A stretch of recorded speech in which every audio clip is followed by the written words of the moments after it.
Hello everyone, कैसे हैं आप सब। I hope you all are doing great.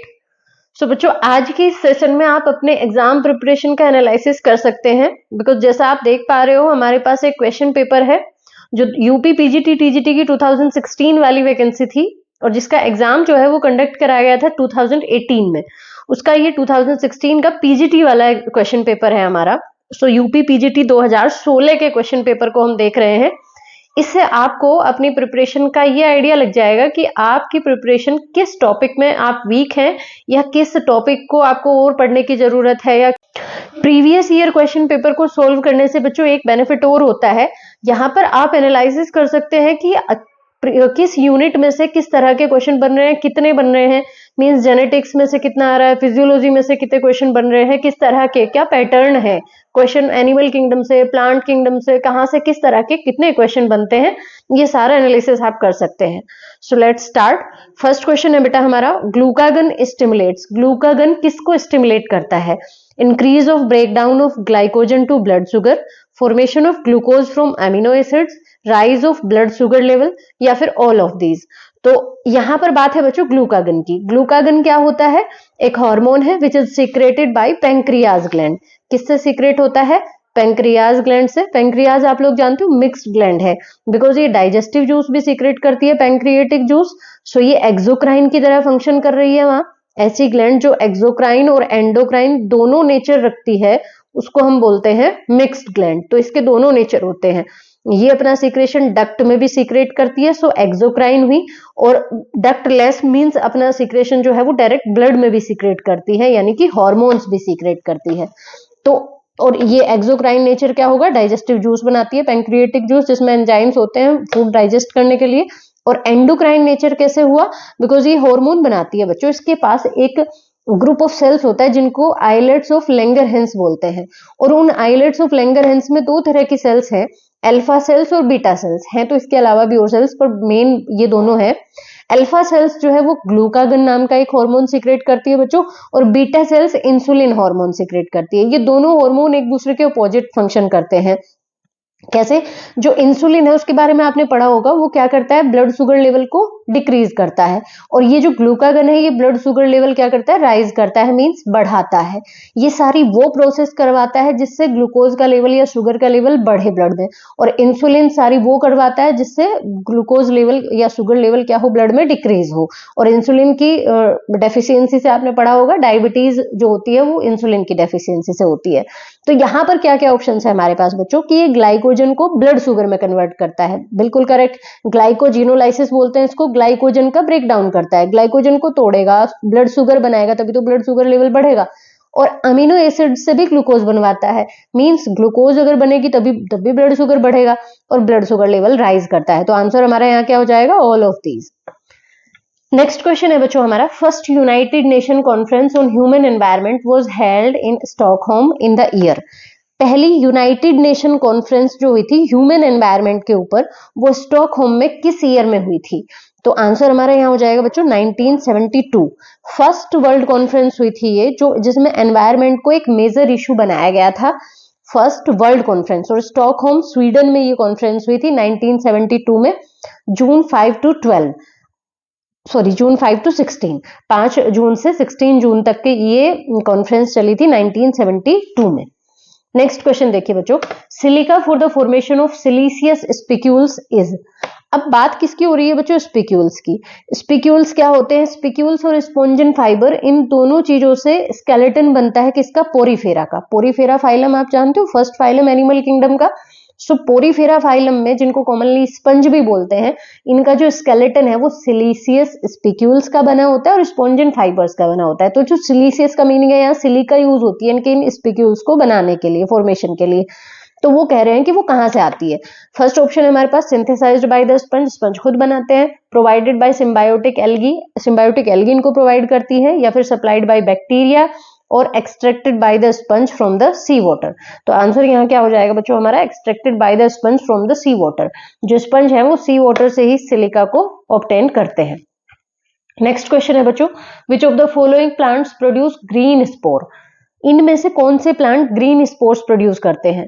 Psilotum, lycopodium, Riccia या फिर इक्विसिटम? तो आंसर हमारा यहाँ बच्चे हो जाएगा क्या? इक्विसिटम। इक्विसिटम जिसको हॉर्स टेल भी बोलते हैं हम, और इसके पास जो स्पोर्स होते हैं वो ग्रीन होते हैं बिकॉज उनके पास क्लोरोफिल होता है। इनके स्पोर्स के पास जो जर्मिनेट हो जाते हैं डायरेक्टली और कंप्लीट प्लांट बना लेते हैं, वो ग्रीन होते हैं और उनके पास क्या होता है? क्लोरोफिल होता है। नेक्स्ट क्वेश्चन है बच्चों हमारा, aerial respiration in Pila occurs from. Pila में एरियल रेस्पिरेशन किससे होता है? पाइला एक मोलस्क है, आप जानते हैं। पाइला जिसको एप्पल स्नेल भी बोलते हैं, उसमें एरियल रेस्पिरेशन किससे होता है? पल्मोनरी सैक से, मेंटल से, टिनिडियम से या ब्रांकी से? पहली बात करते हैं बच्चों टिनिडियम की। टिनिडियम यहाँ वर्ड यूज होता है गिल्स के लिए ही। ये एक्वेटिक एनिमल्स है, बट अगर ये एरियल रेस्पिरेशन मींस अगर पानी से बाहर है ये, तो रेस्पिरेशन किससे करता है ये पूछा गया है। तो उसके लिए पानी में जब होता है तो टिनिडियम यानी अपने गिल्स का यूज करता है रेस्पिरेशन के लिए, बट एरियल रेस्पिरेशन जो होता है पानी के बाहर, वो किसके थ्रू करता है? पल्मोनरी सैक के थ्रू करता है। मेंटल की अगर बात करें तो मेंटल वो प्लेस है, समझिए, एक जो हाउस करता है किसको? गिल्स को, जिसके अंदर गिल्स या टिनिडियम इसके प्रेजेंट होते हैं मेंटल कैविटी के अंदर। और जो ब्रैंकी वर्ड है बच्चों, ये यूज होता है किसके लिए? गिल्स के लिए ही वर्ड ये यूज होता है। तो आंसर यहाँ क्या हो जाएगा? Pulmonary sac. नेक्स्ट क्वेश्चन है बच्चों, naturally occurring enzyme lysozyme is found in. एक एंजाइम है जो नेचुरली पाया जाता है, कहां पर? ये पूछा है। सलाइवा में, टीयर्स में, बोथ ए एंड बी या नन ऑफ द अबव? बहुत इजी सा क्वेश्चन है बच्चों, आंसर हो जाएगा both A and B. Saliva में भी होता है और टीयर्स में भी होता है। लाइसोजाइम एक कैसा एंजाइम है बच्चों? इसकी प्रॉपर्टी होती है कि ये जो बैक्टीरिया है उनकी सेल वॉल को डिस्ट्रॉय कर सकता है, रप्चर कर सकता है, तोड़ सकता है, बैक्टीरिया की सेल वॉल को डिसोल्व कर देता है। और हम ये बात समझे, सारा खेल बैक्टीरिया की सेल वॉल का ही है। सेल वॉल से ही, सेल वॉल है जो उसे बहुत सारी चीजों से प्रोटेक्ट रखती है और वो इन्फेक्शन वगैरह कर पाते हैं। तो ये क्या कर देते हैं? उनकी सेल वॉल को डिस्ट्रॉय कर देते हैं। सो ये हमें बहुत सारे बैक्टीरियल इन्फेक्शन से प्रोटेक्ट करता है ये एंजाइम, ये समझिए। लाइसोजाइम जो हमारी सलाइवा में भी है, बहुत सारे बैक्टीरिया वगैरह को मार देता है, और टीयर्स में भी है। नेक्स्ट क्वेश्चन है बच्चों, when the expression of a gene is changed due to presence of another gene it is called as. ये जेनेटिक्स का क्वेश्चन है हमारा। यहाँ बहुत सारी टर्म्स या बहुत सारी चीजें, ये टॉपिक्स ऐसे हैं बच्चों, यहाँ हमें एक तो रेशियो याद रखने होते हैं और एक इन जीन्स का मीनिंग याद रखना होता है कि कौन सी जीन्स का क्या मतलब है। तो यहाँ डेफिनेशन से रिलेटेड क्वेश्चन ये आया है कि जब एक जीन का एक्सप्रेशन चेंज हो जाता है दूसरी जीन की प्रेजेंस की वजह से, उसको क्या बोलते हैं? तो ऑप्शंस हमारे पास क्या क्या है? Over dominance, lethal genes, selfish genes या फिर एपिस्टेसिस। आंसर यहाँ क्या हो जाएगा बच्चों? एपिस्टेसिस। एपिस्टेसिस इस फिनोमिनन को बोलते हैं जहां पर एक जीन का एक्सप्रेशन चेंज हो जाता है दूसरी जीन की प्रेजेंस की वजह से। लीथल जीन्स एक और आप याद रखोगे, लीथल जीन्स उनको बोलते हैं ऐसी जीन्स जिनकी प्रेजेंस की वजह से किसी का सर्वाइवल इफेक्ट हो किसी ऑर्गेनिज्म का, मीन्स अगर वो जीन आ जाए तो वो ऑर्गेनिज्म सर्वाइव ही नहीं करेगा। डोमिनेंस, ओवर डोमिनेंस आप जानते हैं कि जब एक जीन दूसरी जीन के इफेक्ट को सप्रेस कर दे, दबा दे। नेक्स्ट क्वेश्चन है बच्चों हमारा, एलिटेरिया कार्डामोमम बिलोंग्स टू, यानी कि ये प्लांट फैमिली की बात हो रही है बच्चों। जितने भी प्लांट फैमिलीज हैं हमारे पास, प्लांट किंगडम है, जितना एनिमल किंगडम के अंदर और हमारे जितने भी फाइलम आते हैं, उन सबको बहुत अच्छे से स्टडी करना है बच्चों। और मैं कहूंगी ये सबसे इंपॉर्टेंट पार्ट इसलिए है पढ़ने के लिए बिकॉज यहाँ पर बहुत सारे क्वेश्चन बनते हैं। यूपी पीजीटी टीजीटी में इन टॉपिक्स से बहुत सारे क्वेश्चन बनते हैं और ये ऐसे टॉपिक्स हैं, इनको जब हम पढ़ते हैं तभी हमें याद रहते हैं। अगर हमें बीएससी एमएससी करके हमने कुछ टाइम हो गया है तो हम अगर टच में नहीं है तो इनको भूल जाते हैं। बाकी सारी प्रोसेस के हमें थोड़ी थोड़ी चीजें याद रह जाती हैं, बट ये सारे ये समझिए लर्निंग वाले पॉइंट्स हैं, लर्निंग वाले क्वेश्चंस हैं, जिनको आप पढ़ोगे, याद करोगे, उसी टाइम पर याद रहेंगे। बहुत लंबे टाइम के बाद ये चीजें हम थोड़ी थोड़ी भूल जाते हैं। तो इनको आपको बहुत ध्यान से देखना है, रिविजन करना है, पढ़ना है अच्छी तरह से। एलिटेरिया कार्डामोमम किससे बिलोंग करता है बच्चों? ये एक हर्बेसियस पेरेनियल प्लांट है, जिंजर फैमिली का, और सदर्न इंडिया का नेटिव प्लांट है, और इसकी फैमिली है जिंजीबरेसी, और जिसको हम छोटी इलायची बोलते हैं, हरी इलायची। तो ये किससे बिलोंग करता है? मोनोकोट से बिलोंग करता है। नेक्स्ट है बच्चों, root node disease caused by. जो रूट नोड डिसीज है वो किससे होती है? रूट नोड डिसीज बच्चों क्या है?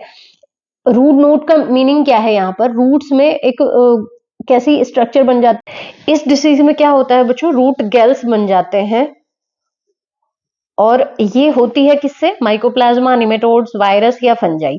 यहाँ आंसर हो जाएगा बच्चों हमारा निमेटोड्स। निमेटोडा यानी कि वर्म होते हैं, एक सॉइल में होते हैं, और पैरासिटिक वर्म होते हैं, माइक्रोस्कोपिक पैरासिटिक वर्म सॉइल में प्रेजेंट होते हैं। और मेलियोडीगाइनी इनका अनदर साइंटिफिक नेम है। मेलियोडीगाइनी किसका? निमेटोड्स का ही साइंटिफिक नेम है अदर, जो ये रूट नोड डिसीज कॉज करते हैं। नेक्स्ट क्वेश्चन देखिए बच्चों हमारा, Metamorphosis in cockroach is regulated mainly by. और ये जो लास्ट क्वेश्चन था बच्चों, ये हमारा डिसीज से रिलेटेड था। आप एक तरह से ना जितने प्रीवियस ईयर क्वेश्चन सॉल्व करते हैं वहां से ऐसे टॉपिक वाइज अपना बना लीजिए कि प्लांट डिसीज हमें पढ़नी है, वायरस की, फंगस की, निमेटोड्स की, जितनी भी हैं सारी डिसीज, हमें डिसीज में से क्वेश्चन बनता है बहुत बार। एक चीज आप नोट कीजिए कि भाई हमें किंगडम, प्लांट किंगडम और एनिमल किंगडम दोनों के फाइलम और फैमिलीज में से क्वेश्चन बनता है। और फैमिलीज में से इस तरह से क्वेश्चन बनते हैं कि भाई कोई प्रॉपर्टी दे देंगे या तो कि ये कैरेक्टरिस्टिक फीचर्स किस फैमिली के हैं, इस तरह से। तो टॉपिक्स को ऐसे कहीं अपना नोट कर लीजिए कि यहां से क्वेश्चन बन रहा है, जरूर यहां से बन रहा है। और फिर कई साल के जब आप क्वेश्चन ऐसे सॉल्व करोगे तो वहां से आपको कुछ टॉपिक्स मिल जाएंगे। ये इस तरह से इंपॉर्टेंट टॉपिक्स निकल के आते हैं कि भाई हमें इनको तो लास्ट टाइम पे भी रिवाइज करना ही करना है जरूर। नेक्स्ट है बच्चों क्वेश्चन हमारा, Metamorphosis in cockroach is regulated mainly by. Cockroach में मेटामॉर्फोसिस किससे रेगुलेटेड होता है? मेटामॉर्फोसिस अगर आप प्रोसेस जानते हैं तो ये क्या होता है बच्चों? इनडायरेक्ट डेवलपमेंट होता है ये, जिनमें जो ऑफस्प्रिंग जब पैदा होता है तो वो अपने अडल्ट के जैसा नहीं होता है, और एक मेटामॉर्फोसिस की प्रोसेस के बाद वो अडल्ट बनता है, मींस लार्वल स्टेज से पास होता है। बहुत सारी लार्वल स्टेजेस आती है, वो डिफरेंट होती है सब में, किसी में 2, किसी में 3, किसी में 4 ऐसे। तो लार्वल स्टेजेस से जो गुजरता है उसको मेटामॉर्फोसिस बोलते हैं, फिर वो अडल्ट बनता है। तो कॉकरोच में कह रहे हैं किससे रेगुलेटेड होती है वो? कॉर्पोरा कार्डिएका, प्रोथोरा लिखा है इसमें, प्रोथोरेसिक ग्लैंड है भी ये, कॉर्पोरा एलेटा या फिर ब्रेन। यहाँ आंसर हो जाएगा बच्चों कॉर्पोरा एलेटा, बिकॉज ये एक हार्मोन सीक्रेट करती है। कॉर्पोरा एलेटा जो है, कॉर्पोरा एलेटा एक ग्लैंड है, एंडोक्राइन ग्लैंड है, जो जुवेनाइल हार्मोन सीक्रेट करती है। और ये जुवेनाइल हार्मोन रेस्पॉन्सिबल है किसके लिए? मेटामॉर्फोसिस के लिए, मीन्स इनमें डेवलपमेंट होने के लिए, अडल्ट बनने के लिए लार्वल स्टेज के। कॉर्पोरा कार्डिएका, प्रोथोरेसिक ग्लैंड, ये भी ग्लैंड्स हार्मोन सीक्रेट करती हैं और रेस्पॉन्सिबल होती है मेटामॉर्फोसिस के लिए। बट यहाँ क्वेश्चन है बच्चों मेन जो हार्मोन रेस्पॉन्सिबल होता है वो जुवेनाइल हार्मोन है और वो इससे सीक्रेट होता है। ब्रेन जो है वो इस पर कॉर्पोरा एलेटा की प्रोसेस, इसके सीक्रेशन को कंट्रोल कर सकता है, रेगुलेट कर सकता है, बट मेन तो फंक्शन इसी का हुआ ना, इस हार्मोन का। नेक्स्ट क्वेश्चन है बच्चों, which genetically engineered microbe used in production of human insulin. Human insulin के प्रोडक्शन में कौन सा जेनेटिकली इंजीनियर्ड माइक्रोब यूज होता है? ह्यूमन इंसुलिन क्या है बच्चों? इंसुलिन एक हार्मोन होता है, हम लोग जानते हैं, और इसकी कमी से क्या होता है? डायबिटीज होती है, डायबिटीज मेलिटस। डायबिटीज भी 2 तरह की होती है, डायबिटीज इंसिपिडस और डायबिटीज मेलिटस। सो ये डायबिटीज मेलिटस कोज करता है। और ये कहा है कि कौन सा जेनेटिकली इंजीनियर्ड माइक्रोब। अब डायबिटीज के ट्रीटमेंट के लिए हम क्या करते हैं, उन लोगों को इंसुलिन इंजेक्शन के थ्रू या वैसे इंसुलिन उनकी बॉडी में इंजेक्ट कराई जाती है। वो इंसुलिन बनाई कैसे जाती है बच्चों? या आप 12th एनसीईआरटी का बुक उठाओगे तो बायोटेक्नोलॉजी में ये यूनिट में ये पूरा टॉपिक है, वहां से बहुत अच्छे से डिटेल में आप इसको क्लियर कर सकते हो। पर थोड़ा थोड़ा यहाँ जान लीजिए, पहले क्या होता था, कैटल के पैंक्रियाज से निकाला जाता था इंसुलिन हार्मोन और उसको दिया जाता था लोगों को, बट वो एलर्जी कोज करता था बिकॉज वो ह्यूमन की बॉडी का तो नहीं है। तो फिर बायोटेक्नोलॉजी के थ्रू, जेनेटिकली इंजीनियरिंग मेथड के थ्रू इंसुलिन आर्टिफिशियली बनाई जाने लगी। कैसे बनाई बच्चों? 1978 में इसको सबसे पहली बार बनाया गया था, बट मार्केट में जो बेचा गया था पहली बार वो 1982 में एली लिली कंपनी ने एक ने स्टार्ट किया था। बनाया कैसे जाता है बच्चों? देखो, ये इंसुलिन बनाने वाली जो जीन है वो जीन हमने ले ली। इंसुलिन बनी होती है 3 पेप्टाइड चेन की, पेप्टाइड चेन ए, बी और सी। इंसुलिन किसका बना होता है? पेप्टाइड ए, बी और सी का। प्रो इंसुलिन बोलते हैं और उसको, जिसमें ये 3 पेप्टाइड चेन होती है। इंसुलिन एक प्रोटीन है जो 3 पेप्टाइड चेन से बनी हुई है, ए, बी, सी। और प्रो इंसुलिन उसे बोलते हैं जिसमें ये तीनों चेन होती हैं। जब इनमें से एक चेन को हम क्या कर देते हैं, हटा देते हैं, तो वो एक्टिव इंसुलिन हो जाती है, यानी कि फंक्शनल इंसुलिन हो जाती है। तो हमने क्या किया, ये 2 जीन ले ली भाई। सी को तो फंक्शनल इंसुलिन में सी का कोई रोल नहीं है, तो सी का क्या करना है, हमने ए चेन बनाने वाली और बी चेन बनाने वाली जीन ले ली। दो जीन चाहिए हमें जो इंसुलिन की पेप्टाइड चेन बना रही है। उन दोनों जीन को हमने प्लाज्मिड में जोड़ा। प्लाज्मिड आप जानते हो वेक्टर का काम करते हैं, किसी जीन को हमें किसी में ट्रांसफर करना हो तो ये ले जाने का काम करते हैं। ये एक्स्ट्रा क्रोमोसोमल सर्कुलर डीएनए होते हैं जो बैक्टीरिया में पाए जाते हैं। एक्स्ट्रा क्रोमोसोमल सर्कुलर डीएनए, इन प्लाज्मिड में हमने अपनी वो जीन डाली और फिर किसी बैक्टीरिया में, कौन से बैक्टीरिया में, इसर्सिया कोलाई में ही, यहां पर ये प्लाज्मिड ट्रांसफर कर दिया अपनी जीन वाला। अब ये क्या करेगा, इसकी कॉपी होगी। जब ये ई कोलाई मल्टीप्लिकेशन या डिवीजन करेगा तो अपने डीएनए के साथ इस डीएनए की भी कॉपी करेगा, और ये जो प्लाज्मिड का डीएनए है, ये प्लाज्मिड का डीएनए जो है इसके क्रोमोसोमल डीएनए से फ्री होकर अपनी कॉपी करवा सकता है। तो साथ में हमारी जो जीन है उसकी कॉपी होगी और वो अपनी प्रोटीन भी बनाएगी, एक्सप्रेशन भी करेगी जीन। तो प्रोटीन पेप्टाइड ए चेन बन गई, पेप्टाइड बी चेन बन गई। अब बाहर आके इनको डाइसल्फाइड बॉन्ड से जोड़ दिया जाता है दोनों को, पेप्टाइड चेन ए और पेप्टाइड चेन बी, और इस तरह से हमारी ये human insulin, artificial insulin, genetically engineered insulin तैयार हो जाती है। सो उसके लिए किसका यूज होता है बच्चों, इसर्सिया कोलाई का। नेक्स्ट क्वेश्चन है बच्चों हमारा, mother of pearl is known as, mother of pearl किसको बोला जाता है? तो ऑप्शन है हमारे पास कॉन्चियोलिन, कैल्साइट, नेक्रे या नन ऑफ दीज। या फिर मोलस्का की ही बात आ गई बच्चों। पर्ल ओएस्टर, जिससे पर्ल ऑब्टेन किए जाते हैं मोलस्कन से, उसकी कौन सी लेयर से पूछा है कि कहाँ से किसको मदर ऑफ पर्ल बोला जाता है। तो यहाँ पर आंसर हो जाएगा बच्चों हमारा नेक्रे। नेक्रे क्या होती है, मोलस्क की जो सेल होती है, जो आउटर उनके बाहर की तरफ वो कवच लाइक स्ट्रक्चर होती है, उस सेल की सबसे इनर वाली लेयर होती है नेक्रे। और इसमें एक ये किसकी बनी होती है, स्ट्रॉन्ग सब्सटेंस, जो ऑर्गेनिक और इनऑर्गेनिक कंपोजिट मटेरियल होता है और जो मेन रोल प्ले करता है पर्ल के फॉर्मेशन में, इसलिए इसको बोलते हैं मदर ऑफ पर्ल। तो मोलस्क की जो सेल है उसकी इनर लेयर जो होती है उसको नेक्रे बोलते हैं, और वो एक ऑर्गेनिक इनऑर्गेनिक कंपोजिट सब्सटेंस से बनी होती है जो पर्ल को बनाने में रोल प्ले करता है मेनली। नेक्स्ट देखिए बच्चों, a botanical name in which specific epithet repeats exactly the generic name is called. इन्होंने पूछा है कि ऐसा बॉटनिकल नेम, टैक्सोनॉमी से रिलेटेड क्वेश्चन आ गया हमारा ये, जिसमें जो स्पेसिफिक एपिथेट का मतलब है स्पीसीज वाला। देखिए जो साइंटिफिक नेम होता है, बाइनोमियल नोमेनक्लेचर आपने पढ़ा होगा, वहां पर क्या होता है, दो वर्ड से किसी का भी साइंटिफिक नेम बनता है, और वो दो वर्ड में एक उसका जेनेरिक नेम होता है और एक उसका स्पेसिफिक। फर्स्ट वर्ड जो होता है वो जेनेरिक नेम होता है और सेकेंड वर्ड जो होता है वो स्पेसिफिक होता है, मीन्स उसकी स्पीसीज को डिनोट करता है। तो जब दोनों वर्ड एग्जैक्टली सेम हो, स्पीसीज भी वही हो और जीनस का नेम भी वही हो, तो उस चीज को क्या बोलते हैं बच्चों? तो यहाँ पर ऑप्शन है हमारे पास टोटोनियम, सिनोनियम, होमोनियम और ओटोनियम। तो यहाँ आंसर हो जाएगा बच्चों टोटोनियम। ऐसे साइंटिफिक नेम को क्या बोलेंगे, टोटोनियम बोलेंगे। जैसे कि रेटस, रेटस, यहाँ जीनस भी वही है और स्पीसीज भी वही है, रेटस। नेक्स्ट क्वेश्चन है बच्चों हमारा, mountain zone of western Himalaya floristic region extends from. Western Himalaya के फ्लोरिस्टिक रीजन की माउंटेन जोन जो है वो कहाँ से कहाँ तक है? तो ऑप्शंस हमारे पास है 1000 से 5000 फीट अबव सी लेवल, 5000 से 10,000 फीट अबव सी लेवल, और 5000 से 11,675 फीट, और ये 6000 से 11,675 फीट। सी लेवल से 5000 से 11,675 फीट वाला जो हाइट है उसको माउंटेन जोन बोलते हैं, वेस्टर्न हिमालयन फ्लोरिस्टिक रीजन का। नेक्स्ट क्वेश्चन है बच्चों, some ecologists prefer to call the green plants as transducers in place of. क्वेश्चन में कह रहा है कि कुछ इकोलॉजिस्ट जो है वो प्लांट्स को ट्रांसड्यूसर कहते हैं, किसके प्लेस पर, मतलब और क्या टर्म हम प्लांट्स के लिए यूज कर सकते हैं? कन्वर्टर्स हैं, कंज्यूमर्स हैं, प्रोड्यूसर्स हैं या फिर पायनियर्स हैं। तो प्रोड्यूसर्स कौन होते हैं बच्चों? प्रोड्यूसर्स होते हैं प्लांट, ग्रीन प्लांट्स, जो किसी भी फूड चेन में या किसी भी फूड वेब में या किसी भी इकोसिस्टम में सबसे पहले जो सनलाइट से आने वाली एनर्जी का फिक्सेशन करके उसको केमिकल एनर्जी में, मीन्स फूड सिंथेसिस का जो काम करते हैं। बाकी सारे जो ऑर्गेनिज्म है किसी इकोसिस्टम में, सबके लिए फूड प्रिपेयर करते हैं, उनको प्रोड्यूसर बोलते हैं, और वो ग्रीन प्लांट्स होते हैं, फोटोसिंथेसिस के थ्रू फूड प्रिपेयर करते हैं।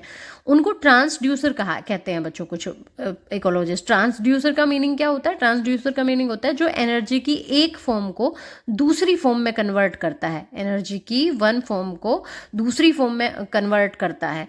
तो यहाँ पे यही तो करते हैं प्लांट्स। ये क्या करते हैं, सनलाइट की जो एनर्जी है उसको किस में कन्वर्ट करते हैं, केमिकल एनर्जी में कन्वर्ट करते हैं। सो ये क्या हुए, प्रोड्यूसर इसलिए बोलते हैं बिकॉज सबके लिए फूड सिंथेसिस यही कर रहे हैं, और ट्रांसड्यूसर बिकॉज ये सनलाइट एनर्जी को केमिकल एनर्जी में कन्वर्ट कर रहे हैं। कंज्यूमर आप लोग जानते हो, बाकी सब कंज्यूमर है, primary consumer, secondary, tertiary consumer में डिवाइड किया गया है, जो सब प्लांट्स पे डिपेंड करते हैं इनडायरेक्टली और इनडायरेक्टली अपने फूड के लिए। पायनियर्स कौन होते हैं, जो किसी भी जगह पे सक्सेशन की स्टार्टिंग करते हैं। सक्सेशन क्या होता है, किसी बेयर रोक पर या कहीं बिल्कुल बंजर जमीन है, जगह है, वहाँ पर अगर पूरे प्लांट या इकोसिस्टम डेवलप हो जाए पूरा, उसको हम सक्सेशन बोलते हैं। तो सक्सेशन में पायनियर्स वो होते हैं जो सबसे पहली स्पीसीज ग्रो करती है। नेक्स्ट है बच्चों, ozone is present in large concentration in. Ozone जो है एक गैस है बच्चों, O3 जिसको हम बोलते हैं। ऑक्सीजन के 3 एटम मिलकर ओजोन बनाते हैं, और ये लार्ज कंसंट्रेशन में कहाँ प्रेजेंट है, तो जोन दिए हैं बच्चों। आयोनोस्फेयर, जो हमारा एटमॉस्फेयर है ना, ये इस पूरे एटमॉस्फेयर को डिवाइड किया गया है अलग अलग जोन में, हाइट के अकॉर्डिंग और गैसेस के अकॉर्डिंग। तो आयोनोस्फेयर, स्ट्रेटोस्फेयर या आर्कटिक रीजन या फिर अंटार्कटिक रीजन, कहाँ पर सबसे ज़्यादा है ये इसकी कंसंट्रेशन, तो आंसर हो जाएगा बच्चों स्ट्रेटोस्फेयर। कौन से जोन में, स्ट्रेटोस्फेयर में। और स्ट्रेटोस्फेयर कहाँ है बच्चों, जो हमारा अर्थ का सरफेस है वहाँ से 10 to 15 किलोमीटर से शुरू होकर और एक्सटेंड है कहाँ तक, 50 किलोमीटर तक, और इसमें ओजोन की सबसे ज़्यादा कंसंट्रेशन है। और जहाँ पर ओजोन की कंसंट्रेशन ज़्यादा है उस पूरे एरिया को, सपोज ये अर्थ है और यहाँ पर ये चारों तरफ ओजोन लेयर बनाई हुई है, इसको ओजोन लेयर बोलते हैं। ये ओजोन जहाँ ज़्यादा कॉन्सेंट्रेशन में है। और ओजोन का गैस का क्या फंक्शन होता है बच्चों, ये अर्थ की सरफेस पे किसको, सन से आने वाली हार्मफुल यूवी रेडिएशन से प्रोटेक्ट करती है। सन से आने वाली हार्मफुल यूवी रेज को यहीं पर रोक लेती है, अर्थ की सरफेस तक नहीं आने देती। और अब एक चीज आप और पढ़ते होंगे, ये क्वेश्चन इसलिए बना बिकॉज ओजोन होल आप पढ़ते होंगे कहीं पर। ओजोन होल क्या होता है, अंटार्कटिका के ऊपर क्या हो रहा है, ओजोन की ये लेयर क्या होने लग रही है बच्चों, थिन होने लग रही है, और उसको ओजोन होल बोलते हैं, जिसकी वजह से क्या होगा, यूवी रेज पेनिट्रेट कर जाएंगी और अर्थ सरफेस पर पहुंचेंगे, जिससे बहुत सारे हार्मफुल इफेक्ट हो सकते हैं, लाइक स्किन कैंसर वगैरह। और इसके लिए रेस्पॉन्सिबल कौन सी गैस है बच्चों, क्लोरोफ्लोरोकार्बन, जो कि रेफ्रिजरेटर्स में और एयर कंडीशनर्स इन सब में यूज होती है, जो इस ओजोन के डिप्लीशन के लिए रेस्पॉन्सिबल है। नेक्स्ट क्वेश्चन है बच्चों, angular divergence in pentastichous phyllotaxy is. अब समझिए बच्चों एंगुलर डाइवर्जेंस क्या होता है। ये ऑप्शन है हमारे पास 1/3 ऑफ 360, 2/5 ऑफ 360, 1/2 ऑफ 360 और 1/4 ऑफ 360। एंगुलर डाइवर्जेंस क्या होता है बच्चों, और फाइलोटैक्सी क्या होती है। फाइलोटैक्सी का मीनिंग है किसी स्टेम पर लीव्स का जो अरेंजमेंट है उसको हम फाइलोटैक्सी बोलते हैं। तो एक वर्ड है यहाँ पर पेंटास्टिकस और एक है एंगुलर डाइवर्जेंस। एंगुलर डाइवर्जेंस का मीनिंग है बच्चों जो सक्सेसिव लीव्स है उनके बीच कितना एंगल बना हुआ है, उसको एंगुलर डाइवर्जेंस कहेंगे। और ट्राइस्टिकस या पेंटास्टिकस, इनका क्या मीनिंग है बच्चों, अगर 3 रो में लगी हुई हैं लीव्स तो ट्राइस्टिकस, डाइस्टिकस 2 रो में, और 5 रो में लगी है तो पेंटास्टिकस। तो जो 5 रो वाली है पेंटास्टिकस फाइलोटैक्सी है, उसमें एंगुलर डाइवर्जेंस पूछा है, सबका अलग अलग होता है। और एक गोल्डन एंगल भी होता है बच्चों, क्वेश्चन बन सकता है यहाँ से, वो माना जाता है 137.5 डिग्री। इसका जो आंसर हो जाएगा बच्चों वो है 2/5 ऑफ 360 डिग्री। इसे कैलकुलेट कर लेना आप, जितना भी आ जाएगा 140 के अराउंड आएगा, उतना होता है पेंटास्टिकस फाइलोटैक्सी में एंगुलर डाइवर्जेंस। नेक्स्ट क्वेश्चन आता है बच्चों हमारा, synandrous stamens are found in family. फिर फैमिली से रिलेटेड क्वेश्चन आया बच्चों हमारा, और कैरेक्टरिस्टिक फीचर से ही बनते हैं मोस्टली क्वेश्चन की। ये वाला कैरेक्टरिस्टिक फीचर बताइए किस फैमिली का है। तो सिनेंड्रस का क्या मीनिंग होता है बच्चों, एंड्रू वर्ड जहाँ कहीं आ जाए ना, एंड्रोसियम मीन्स मेल से बात है, कुछ ना कुछ मेल रिप्रोडक्टिव पार्ट की बात हो रही है प्लांट के। और स्टेमन आप जानते हो मेल रिप्रोडक्टिव पार्ट होता है प्लांट्स का, जो 2 पार्ट से बना होता है, एक फिलामेंट और एक एंथर। ये एंथर है और ये फिलामेंट है। तो ये जो होते हैं इनका नंबर 1 से ज्यादा होता है किसी भी फ्लावर में। तो सिनेंड्रस का मीनिंग क्या है बच्चों, अगर सारे स्टेमन्स जो हैं वो फ्यूज हैं एक जगह पर तो उसको सिनेंड्रस बोलते हैं। अब फ्यूज होने की भी अलग अलग कंडीशन होती है, एक होता है अडेल्फस, एक होता है सिंजेनेसियस। एडेल्फस में क्या होता है कि भाई फिलामेंट फ्यूज है बट एंथर जो है वो अलग अलग है। सिंजेनेसियस में क्या होता है, इसमें एंथर फ्यूज होते हैं दो स्टेमन के, बट फिलामेंट जो होते हैं वो अलग अलग रहते हैं। बट जो ये सिलेंडर्स है, सिलेंडर्स का मीनिंग होता है कि इनके एंथर भी फ्यूज होते हैं और इनके फिलामेंट भी फ्यूज होते हैं आपस में। तो किस फैमिली का कैरेक्टरिस्टिक फीचर है ये? एस्टेरेसी, मालवेसी, कुकुरबिटेसी या पेपिलियोनेसी? तो यहाँ आंसर हो जाएगा बच्चों कुकुरबिटेसी, जिसके अंदर गोर्ड, बिटर गोर्ड ये सब आते हैं, लौकी, खीरा, करेला, तोरी ये सब, तो उनमें सिलेंडरस स्टेमन्स पाए जाते हैं। नेक्स्ट क्वेश्चन देखिए बच्चों, consider the following statement. In statement को कंसीडर कीजिए और फिर बताइए कौन सा स्टेटमेंट करेक्ट है, कौन सा ऑप्शन सही है इनमें से। फर्स्ट स्टेटमेंट है बच्चों, ऑल फिशेस ले एग। सारी फिश जो होती हैं वो एग्स ले करती हैं, सारी फिश एग्स ले नहीं करती। कुछ फिश हैं जो यंग वंस को भी बर्थ करती हैं, जन्म देती हैं, जैसे कि स्वॉर्ड टेल, मोलीज एटसेट्रा। देख लेना आप इसके बारे में कि कुछ फिश है जो एग्स ले नहीं करती हैं।